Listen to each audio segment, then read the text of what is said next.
முகத்துடன் காட்சி தரும் சென்னம்பாளையம் யமதர்மர். இந்த கோயிலுக்கு வந்து வழிபட்டால் ஏராளமான பலன்கள் நிச்சயம். ஒருவர் பெயரை கேட்ட மாத்திரத்தில் மக்கள் நடுங்குகிறார்கள் என்றால் அவர் யமதர்மனாகத்தான் இருக்க முடியும். காரணம், அதிபயங்கர தோற்றத்துடன் நம் ஆயுள் கணக்கை முடிப்பவர் என்ற ஒருவித பயத்துடனேயே மக்கள் அவரை நினைப்பதனால்தான்.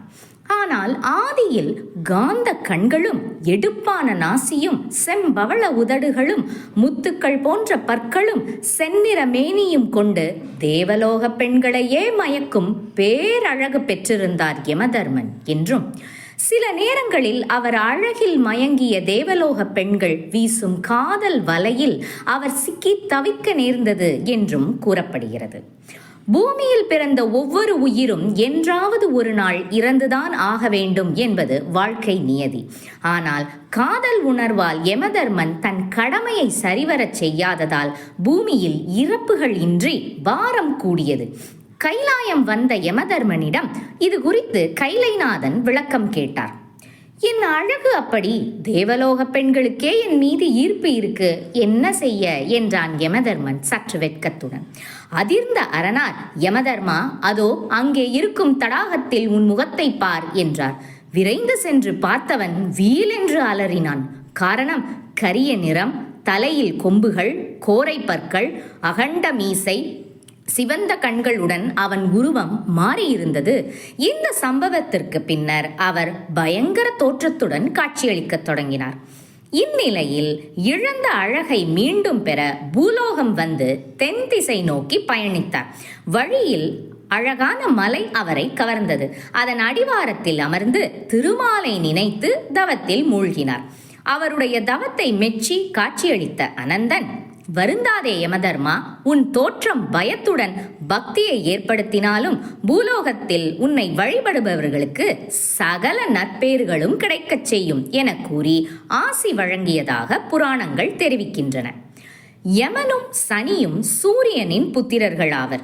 யமன் இயற்கையிலேயே நியாயமானவன், நீதி நேர்மை தவறாதவன், சத்தியத்தின் பிரதிநிதி. விதிவசத்தால் ஒரு சமயம் யமன் சாபத்துக்கு ஆளானான். அதனால் சூரியனின் ஆணைப்படி சிவனை குறித்து கடும் தவம் இயற்றினான் யமன். அவர் முன் தோன்றிய சிவபெருமான் விஷ்ணுவின் அம்சமாக விளங்கும் யமனின் சாபத்தை நீக்கியதோடு அவரை தென் திசைக்கு காவலனாக்கி மனித உயிர்களின் ஆயுள் முடியும் போது அவற்றை கவர்ந்து பாவங்களுக்கு ஏற்ப தண்டனை அளிக்கவும் புண்ணியத்திற்கு ஏற்ப பலன்களை அளிக்கவும் அதிகாரத்தை வழங்கினார். மேலும் அவரை நரகலோகம் என்னும் யமலோகத்திற்கு அதிபதியாக்கினார்.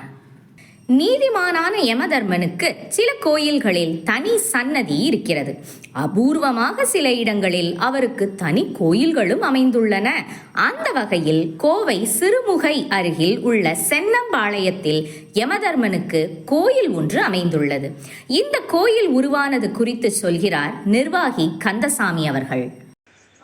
என் பேர் கந்தசாமிங்க. நான் ஒரு கம்பெனியில் வேலை செஞ்சுட்டு இருக்கும்போதுங்க, அதாவது பவுண்ட்ரி, திடீர்னு ஒரு ஃபயர் ஆக்சிடென்ட் ஆயிடுச்சுங்க. 2 கால் தீ பிடிச்சி ஃபுல்லாக வெந்துருச்சுங்க.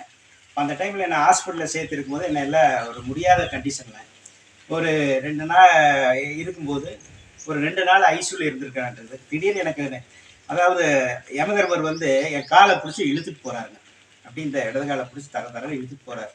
அந்த வழி இன்னும் எனக்கு எப்படி அந்த வழி எப்போ எனக்கு தெரியுது அந்த இது.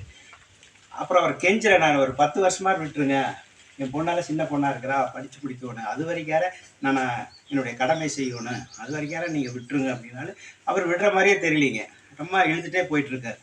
அப்போ திடீர்னு நீங்கள் ஒரு 10 வருஷம் என்னை உயிரோடு விட்டால் போது உங்களுக்கு கோயில் கட்டுறேன்னு சொன்னாங்க. திடீர்னு எனக்கு முழிப்பு வந்துடுச்சுங்க. அதுக்கப்புறம் தாங்க 2005 ஆக்சிடென்ட் ஆனது. 2015 கோயில் கட்டி கும்பாபிஷேகம் பண்ணாங்க.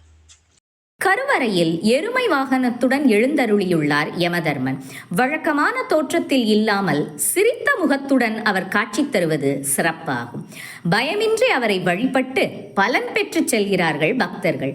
மூலவருக்கு வலப்பக்கத்தில் அரசமரமும் வேப்பமரமும் அருகருகே இருக்க அதன் அடியில் இன்ப விநாயகரும் காலகாலேஸ்வரரும் தரிசனம் தருகிறார்கள். மூவரையும் வழிபடுபவர்களின் அனைத்து பிரச்சனைகளும் தீர்ந்து வாழ்வில் முன்னேற்றம் நீட்டுவதால் வெளியூர் பக்தர்களும் அதிக அளவில் இங்கு வந்து செல்கிறார்கள். சிறிய கோயிலாக இருந்தாலும் பலன்களுக்கு குறைவில்லை. குறிப்பாக நோய் நொடிகள் தீரவும், நீண்ட வாழ்நாள் வேண்டியும், மரண பயம் நீங்கவும், ஆரோக்கிய வாழ்வு அமையவும், பாவங்கள் விலகவும், புண்ணியங்கள் பெருகவும், திருமண தடை அகலவும், குழந்தை பேறு கிட்டவும் ஏராளமான பக்தர்கள் யமதர்மனை வழிபட்டு செல்கின்றனர். சனி தோஷம் உள்பட சகல தோஷங்களும் இவரை வழிபட்டால் நீங்குகின்றன என்பதற்கு சனிக்கிழமைகளில் இங்கு நடைபெறும் சிறப்பு வழிபாட்டிற்கு வரும் பக்தர்கள் கூட்டமே சாட்சி. யமகண்ட நேரத்தில் அவரை தரிசிப்பது கூடுதல் சிறப்பு வாய்ந்தது. பௌர்ணமி மற்றும் அமாவாசை நாள்களிலும் இங்கே விசேஷ வழிபாடுகள் நடைபெறுகின்றன. சஷ்டி அப்தபூர்த்தி எனும் 60ஆம் திருமணமும் இங்கு அதிக அளவில் நடைபெறுகிறது. இக்கோயிலில் 60ஆம் கல்யாணம் செய்து கொண்டால் நோய் பாதிப்புகளின்றி ஆயுட்காலம் அதிகரிக்கும் என நம்பப்படுகிறது. அகால மரணத்தை வெல்வதற்கு ஆடி 18ஆம் தேதி ஆயுள் விருத்தி ஹோமம் நடத்தப்படுகிறது. புரட்டாசி மாத அமாவாசை மகாலய அமாவாசை என சிறப்பிக்கப்படுகிறது. அதற்கு முந்தைய பௌர்ணமியை அடுத்து வரும் தேய்பிறை 15 நாட்களும் மகாலயபட்சம் எனப்படும். இந்த நாட்களில் யமதர்மர் நம் முன்னோர்கள் மற்றும் முன் சென்றோர்களை பித்ருலோகத்திலிருந்து பூலோகத்திற்கு அனுப்பி வைப்பதாக ஐதீகம். முன்னோர் வழிபாட்டிற்கு உகந்த இந்நாட்களில் இத்தலத்தில் அவர்களுக்கு சிறப்பு வழிபாடு செய்து புண்ணிய பலன்களை பெறலாம். கொரோனா காலத்தில் பாதிக்கப்பட்டவர்கள் பலர் இக்கோயிலுக்கு வந்து வழிபாடு செய்து பூரண குணமடைந்துள்ளனர்.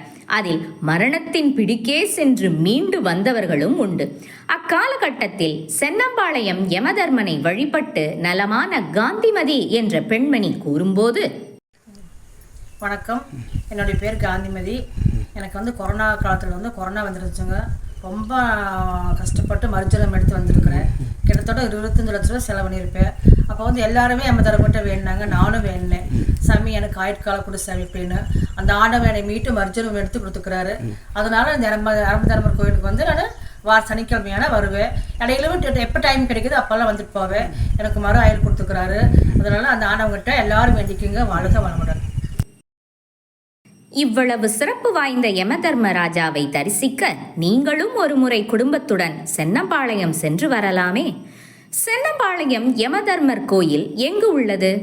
கோவை மாவட்டம் காரமடையிலிருந்து சுமார் 9 கிலோமீட்டர் தொலைவிலும், சிறுமுகையிலிருந்து சுமார் 4 கிலோமீட்டர் தொலைவிலும் உள்ள சென்னம்பாளையத்தில் வாழை தோட்டங்கள் நிறைந்த இயற்கை எழில் மிகுந்த பகுதியில் இக்கோயில் அமைந்துள்ளது.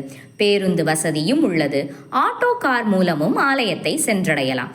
தரிசன நேரம் காலை 8 மணி முதல் மாலை 6 மணி வரை. கோயில் மூடி இருந்தாலும் வெளியிலிருந்தும் சுவாமியை தரிசிக்கலாம். வாருங்கள், நாமும் யமதர்மனை தரிசித்து வழிபட்டு பலன் பெறலாம்.